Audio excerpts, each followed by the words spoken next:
Hello AP Stats nerds, it's time to find some more variability and spread within our data. So yesterday we talked about what an IQR is, and that is the interquartile range, and that is normally found around the median. Today we're going to talk about the standard deviation. And yesterday the IQR was the spread that went with, was the spread or variability that went with the median. Today we're going to talk about the spread that goes with the mean.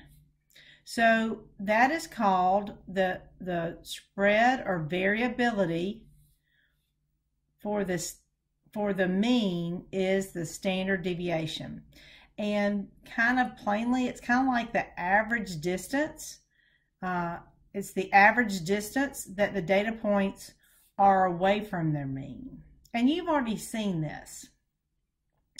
And we're going to talk a little bit more about all of these words, but I kind of want to just go ahead and go into the next example and talk about where have you been? Like what should you have talked about at this point about standard deviation? And if you don't know what I'm talking about at all, I'm sorry, because there actually is in your course of study in Algebra 1, the mention of the standard deviation. So you should have to this point, and if not, then you probably just want to stop and take notes every once in a while. You should know how to find the mean. This is the heights of this is the height of 5 starters on a basketball team in inches, okay, on the basketball team. And there are their heights. And so it says find and interpret the mean. So if you add all these numbers up and divide by 5, you would get 75. And let's put that, I've been really bad about not putting my descriptor in there. So I'm going to start being real careful about that because it's just isn't 75. I'm in a context, so it's 75 inches, okay? So that's the average height of the 5 players is 75 inches. All right, so the next thing we want to talk about, we found the mean. This is numerical data. So I'm going to find the mean of this numerical data. And then I want to find out about how far is each point away from the mean. And this is a measure of variability with respect to the mean. So if I list all my heights, and then I take, and that would be my x, and then I take my height and I subtract my mean, notice that 67 minus 75 would be a negative value. 72 minus 75 would be a negative value, and so forth and so on. So you take your value, subtract the mean, and that would be the difference between your value and the mean. So what I really want to do when you do averages, you add everything up, divide by the number of things that you have. So if these are the differences, what I really want to do is I want to say, all right, that's negative 11 plus 1 plus 1 plus 9. Ooh, that's 0 over 5. So when you find the mean and then you try to find the average of those differences, you always get 0. Well, that kind of makes sense because of what the mean is. If it's the point in the middle, then all the points on either side should kind of balance. So we can't use this to find the average distance that each point is from the mean because you get 0. So they had to come up with another way to do this. And at this point, you should have already talked about this. And if not, I just kind of wanted to go through it quickly because you need to kind of understand what this is. And they find what they call the variance. And so what they do is they subtract these things, but then they square them. Well, goodness, why would that help? Because when you square all these numbers, the negatives become positives. So that's 64, 9, 1, 1, and 81. And then you sum these up, and you get 156. You get 156. So the sum of all these, so x minus x bar squared is equal to 156.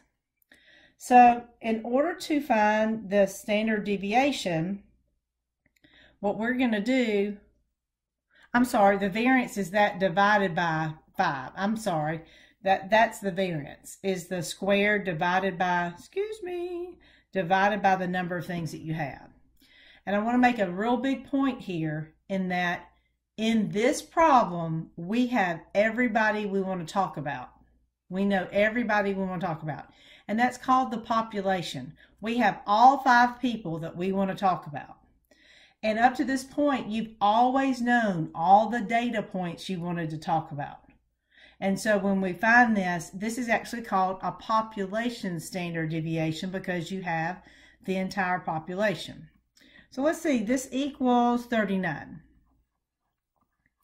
Well, that's the squares divided by 5. So what happens if we want the standard deviation? And so if we want to find the standard deviation, and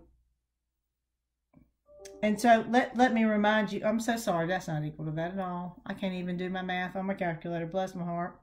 That is 31.2. Okay, sorry about that. I punched in something wrong. And this is actually has a special name. This is the variance. This is the variance. And let's see. Let's go back up and look at that up here in your notes. Or not. When I work with my tablet and my computer sometimes, oh goodness, I went way back. Or, sorry about that. It went a little crazy. All right. So it says the variance, finding the average of the square distances is the variance. So that is what we just found right there. All right. Let's see if I can go down just a little bit. Go back down to where we were. So that's the variance. So if you take the square root of that, 31.2, that is the standard deviation. That is the standard deviation. Why would we do that? Why would we take the square root? Well, we squared it, right? So to find the answer, so it's kind of like, this is kind of a weird way to think about it. It's kind of like you've got to find the average distance using the squares because you can't use the not squares because they give you 0. And then once you get that, you take the square root and that gives you the standard deviation. And that is about 5.5857. I'll just say 586. And so that's the standard deviation of the population. I'm making a big deal out of this because we're fixing to grow up and change a little bit of what we do. So this is the population. So what I'd like for you to do right now is I'd like for you to stop and go to your calculator and put in your data from up above, or put in these data points right here. And I want you to do your 1 var stat and let's see what we get. All right, so you're going to stop, put in this data. Look at your 1 var stat because I need you to look at something with me. Okay, so we're back. And this is my 1 var stat. And the mean was 75. We knew that. And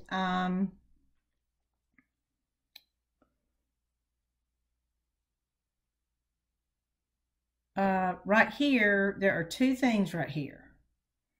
There's an SX and there's a little sigma. This little Greek letter right there is a lowercase sigma. You know, that's a big sigma right there. That big E looking thing, that's a big sigma. That's a small case sigma. And that is where our answer for our standard deviation is, right there. Because this line with a little Greek letter sigma is for the population standard deviation. Because we do know everyone in the population. This is a different standard deviation, and that's what we're going to talk about next. And notice there's something a little different. That's a little bigger than that is, right? And there's a reason for that. So this is what we use if we know everybody in a situation, and then this is a standard deviation we will use if we know a sample, and we're going to talk about that in just a minute. This is called the sample standard deviation, and we're going to talk about how it's a little different.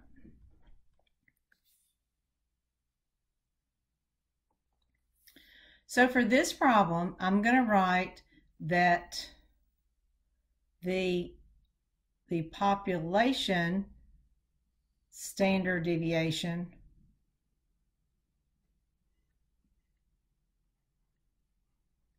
I didn't leave myself enough room to write that. Is 5.586. And that's because we know everybody in the whole thing, okay? So now we got to grow up a little bit because that's not going to be the case for us anymore. So let's look at how this is going to change. So let me go. I got to get my little thing that I kind of planned for you. And I got to change colors because I'm going to do all this in blue because we're changing. So I can get a big blue. There we go. All right. So now here's the new question that you're going to have. So now it's going to say a sample, there's that word sample again, of 5 starters on the basketball team are chosen at random. Chosen at random, and that's a big thing, they're chosen at random. And their heights are listed below. And you will be asked to do the mean, which will be the same, but it will be the sample mean. That's the sample mean. You will be asked for the variance. It will be the same number, but it will be the, but it will not be the same number. It'll be, how we get it will be close. So remember the sum of those numbers was 156. When you do the variance for the sample, and I'm going to write this is the sample variance, because that's what we're going to need. It's going to be 156, not over n, but over n minus 1. Let me write this. I'm writing symbols, and I want to put the words with it. So you'll do your differences squared divided by n minus 1. And that was 156 divided by 4, because we had 5, and that is 39. So that is your sample variance. And then your standard deviation will then be the square root of all that. And I'm going to write this. It'll be the square root. Oh, you know what I didn't do? I didn't write a sigma there. My pen's being goofy. I summed them up and then divided by 1 less than how many numbers I had, and that's my variance, because that's the average distance divided by n minus 1. For a sample, it's a little different. So for my sample standard deviation, I should get 156, I should get the square root of 39 for this. And I was going to write that so you could see it. So if you add up all the differences between, your point and your mean, and you square it, and you add them up and divide by n minus 1, you get the sample standard deviation, which is going to be the square root of 39 in this case. And that value is, you're not going to believe this, is 6.24, about 5. And if we go back and look at the calculator, that is that value, that big S. That's your sample standard deviation. Okay? So I've told you what it is. Now I'm going to tell you why we're doing this. So notice this said a sample of 5 starters have been chosen.